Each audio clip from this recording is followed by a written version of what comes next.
তোমরা কেমন আছো? আমি জানি কর্মব্যস্ততার মধ্যে আমার ভিডিও দিতে অনেক দেরি হয়ে যায়, তো চলো শুরু করা যাক আজকের নতুন ভিডিও। সরি, তোমাদের তো বলা হয়নি, সকাল 6টায় ঘুম থেকে উঠে বেরিয়ে পড়েছি আমার বাড়ি যাওয়ার জন্য। বাড়ি যেতে গেলে ট্রেনের টিকিট তো কাটতেই হবে, তো চলো আগে ট্রেনের টিকিটটা কেটে নিই। পকেট থেকে কর করে 100 টাকার নোট নিয়ে যাচ্ছি টিকিট কাটতে।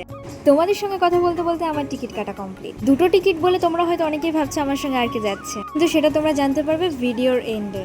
টিকিট কেটে সিঁড়িতে নামতে নামতে দেখি বড় একটা মালগাড়ি যাচ্ছিল, তাই ভাবলাম তোমাদের সঙ্গে একটু শেয়ার করি। দেখতে দেখতে ট্রেনে উঠে পড়েছি, আর তোমরা কেউ গেস করো আমি কোন স্টেশন থেকে উঠেছি।